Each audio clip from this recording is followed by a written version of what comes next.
Приветствуем наших подписчиков и гостей нашего канала. Друзья, мы вас всех приветствуем в изобилии и достатке. Сегодня в этом видео уделим внимание народным приметам на 24 мая. Поговорим о церковном календаре, уделим внимание народному календарю и, как всегда, поговорим о том, что можно и чего категорически нельзя делать. Итак, друзья, далее все более подробно. 24 мая православные христиане чтут память нескольких святых, среди которых особенно выделяются основатели старославянской азбуки и церковнославянского языка, святые Кирилл и Мефодий, а также священномученик Мокий Амфипольский. В этот день в православных храмах проводят различные праздничные богослужения, посвященные их памяти и вкладу в развитие христианства. Кирилл в миру Константин и его брат Мефодий родились в IX веке в городе Салуни, это современной Салоники, Греция. Кирилл был выдающимся ученым, лингвистом и философом, а Мефодий выбрал путь монашества. Их жизнь и деятельность были неразрывно связаны с проповедью христианства среди славянских народов. По поручению византийского императора Михаила III и патриарха Фатия братья отправились в Великую Моравию для проповеди христианства. Понимая необходимость создания письменности для славянских народов, Кирилл и Мефодий разработали первую славянскую азбуку, глаголицу, на основе которой позднее была создана кириллица. Они перевели на старославянский язык основные богослужебные книги, что сыграло огромную роль в распространении христианства среди славян.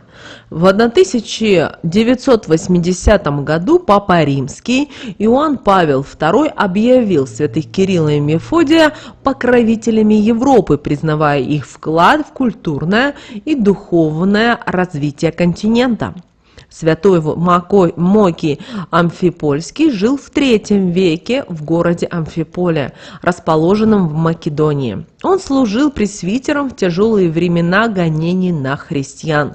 Мокий отличался своей твердостью в вере и стремлением обратить язычников в христианство. Он не побоялся открыто проповедовать и убеждать людей отказаться от идолопоклонничества.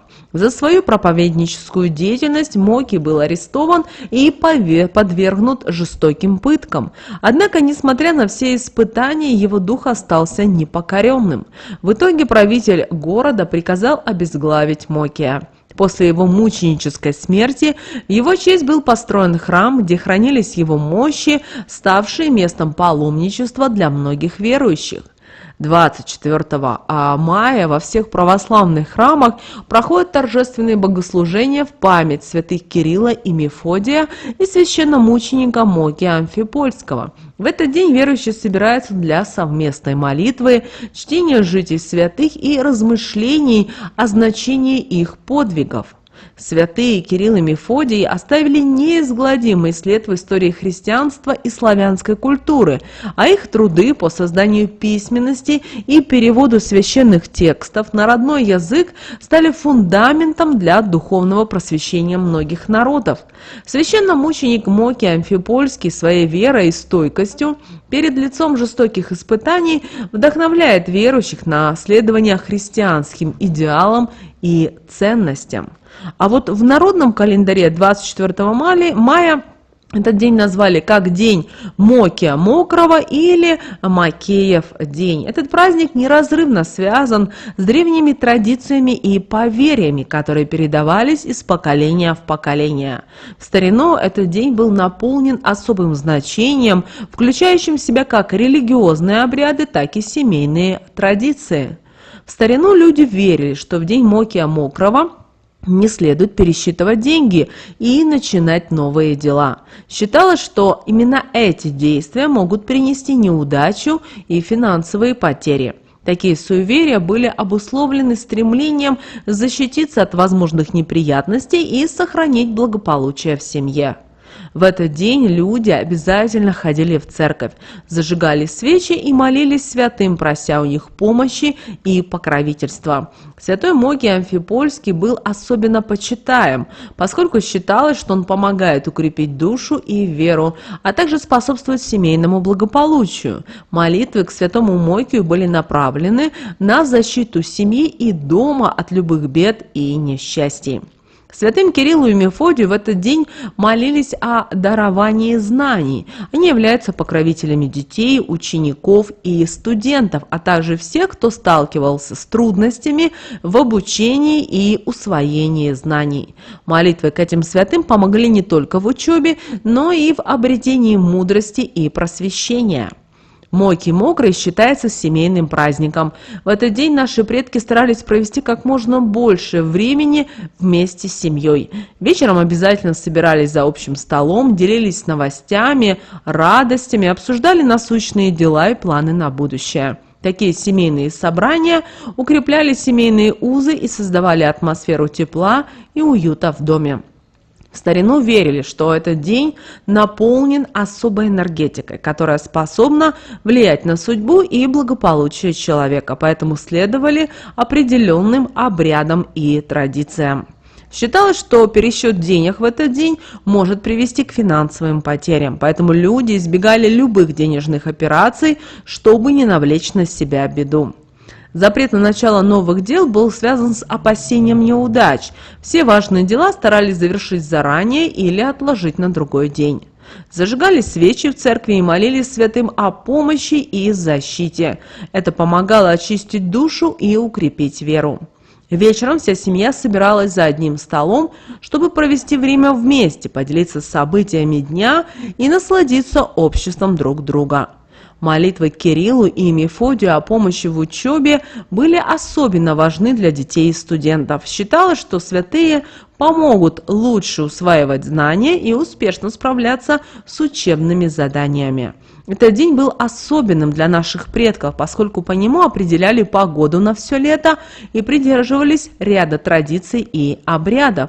С самого утра мужчины приостанавливали полевые работы и наблюдали за восходом солнца и погодой. По результатам этих наблюдений делали прогнозы на лето.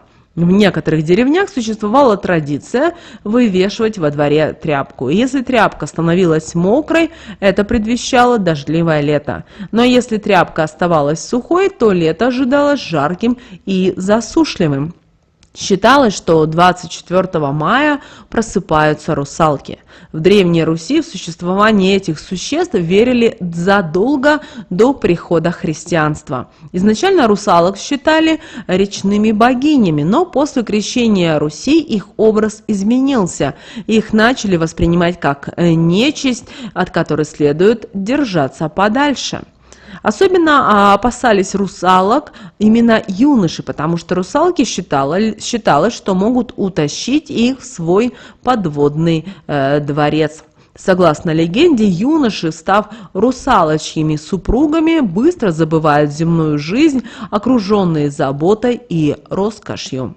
Но чтобы избежать встречи с русалками, наши предки брали с собой пучок полыни, травы окаянной. Если бросить пучок в лицо русалке, она больше не подойдет. Однако в ночь на Ивана Купала и в русалочью неделю, это 8-я неделя после Пасхи, купаться в реке и хлопать в ладоши на берегу не стоило, так как русалки становились злыми и могли натворить много бед.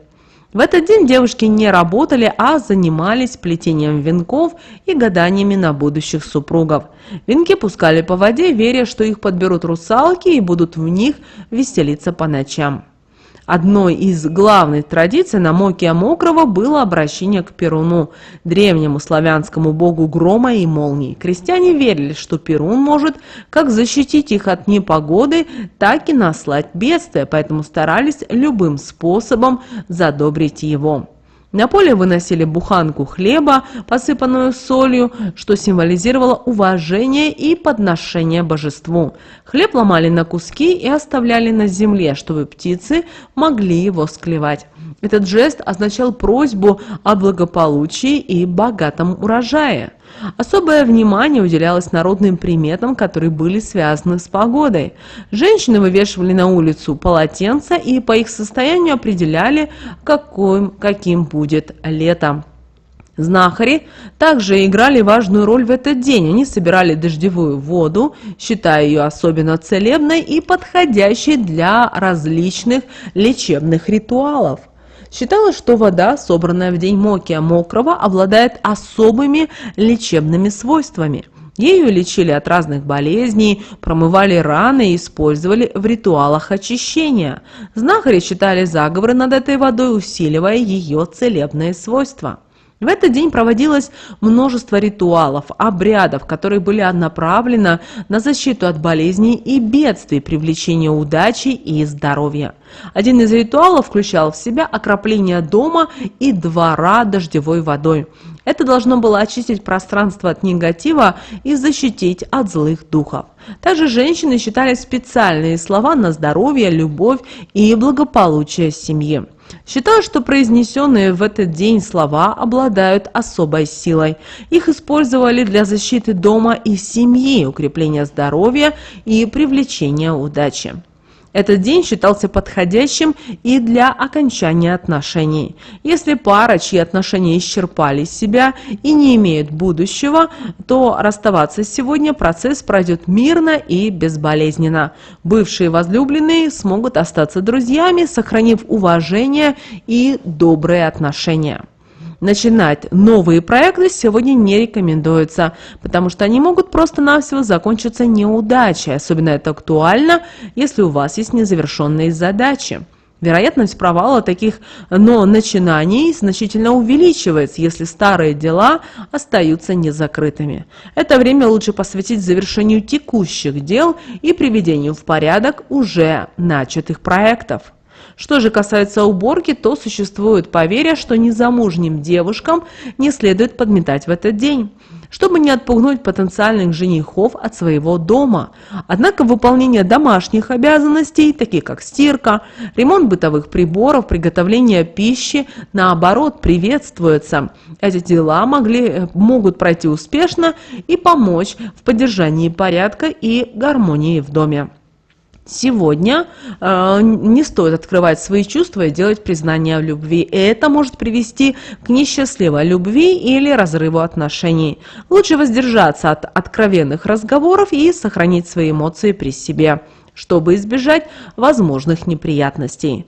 Кроме того, сегодня и нет запретов на любые манипуляции с волосами. Вы можете стричься, делать прическу и ухаживать за волосами без опасений. Это нейтральное действие, которое не несет в себе особых значений в контексте народных поверий и примет. По народным традициям не следует заниматься посадкой растений в этот день. Считается, что урожай будет уничтожен градом. Лучше отложить садовые работы на другой день, когда условия будут более благоприятными для растений. 24 мая, день Мокия Мокрого, наполнен особыми традициями и приметами, которые могут сделать этот день особенно значимым и полезным. Этот день связывали с укреплением семейных уз, поиском личного счастья и наведением порядка в доме. И все-таки одной из главных традиций этого дня являлось проведение времени с семьей. Это укрепляло семейные узы, улучшало настроение и создавало атмосферу тепла и поддержки. Совместный ужин, прогулка или просто разговоры – все это поможет сблизиться вам с родными. Согласно традиции, девушки плели венки и отпускали их по воде. Этот обряд считался магическим и помогал улучшить личную жизнь, привлечь любовь и гармонию. Попробуйте повторить и вы эту традицию. Сплетите венок из полевых цветов и отпустите его по течению реки или озера, загадав желание о личном счастье. Также обращаем ваше внимание, что на день Мокия Мокрого желательно делать все дела совместно с семьей. Это не только поможет справляться с бытовыми задачами, но и укрепляет семейные узы. Совместная работа, будь то уборка или приготовление пищи, создает атмосферу сотрудничества и взаимопонимания. В таком доме всегда будет царить гармония и благополучие. В этот день принято было ходить в церковь, зажигать свечи и молиться святым. Просите у них помощи в укреплении души и веры, а также в семейном благополучии. Святые Кирилл и Мефодий, которых также почитают 24 мая, являются покровителями знаний и учения. Обратитесь к ним с молитвой о даровании вам знаний и успешном усвоении наук для ваших детей. Что же нельзя было делать 24 мая по народным приметам, традициям и обрядам? В день Мокия Мокрого нельзя было заниматься посевом и посадкой растений. Считалось, что если ослушаться данного запрета, град может уничтожить все посевы. Это поверье связано с тем, что 24 мая природа может проявить себя непредсказуемо, и труд земледельцев может пойти на смарку. Незамужним девушкам не рекомендуется мести пол 24 мая. Считалось, что таким образом можно вымести всех потенциальных женихов из своего дома. Это поверье имеет глубокие корни в народных традициях и символизирует сохранение благоприятной атмосферы для привлечения женихов. Если веник может только частично уменьшить шансы на встречу с будущим супругом, то пылесос по народным приметам способен надолго изгнать всех поклонников. Поэтому лучше отказаться от пылесосной уборки в этот день, чтобы не навлечь на себя длительное одиночество. В день Мокия Мокрого не стоит браться и за новые дела, особенно если не завершены старые. Считалось, что начинать что-то новое, не закончив прежние задачи, это плохая народная примета. Это может привести к тому, что ни одно из дел не будет доведено до конца, а все усилия окажутся напрасными. Народные приметы не рекомендуют делать крупные покупки 24 мая. Считалось, что все приобретенные вещи очень скоро придут в негодность. Лучше воздержаться от покупок в этот день, чтобы не сожалеть о потраченных деньгах. 24 мая не стоит и приобретать новую обувь. Народная мудрость говорит, что такая покупка будет неудачной. Вместо этого лучше заняться починкой старой обуви и привести ее в порядок. Это поможет сохранить стабильность и избежать неприятностей. Влюбленным в этот день не стоит признаваться в своих чувствах. Считалось, что такие признания могут привести к любовному разочарованию. День Мокия Мокрого лучше провести в спокойствии и не предпринимать важных шагов в личных отношениях. Вот такой, друзья, у нас с вами день 24 мая по народным приметам, традициям и обрядам. Прямо сейчас, друзья, ставьте лайк этому видео, обязательно подписывайтесь на наш канал. У нас на канале очень много полезной, важной, нужной, интересной информации. Ну а прямо сейчас на экране вы видите два всплывающих окна. Друзья, это следующие рекомендованные видео для вас. Нажимайте на то видео, которое вам на интуитивном уровне понравилось больше, и смотрите. Всех вам мыслимых и немыслимых благ. Услышимся с вами уже буквально в следующем видео.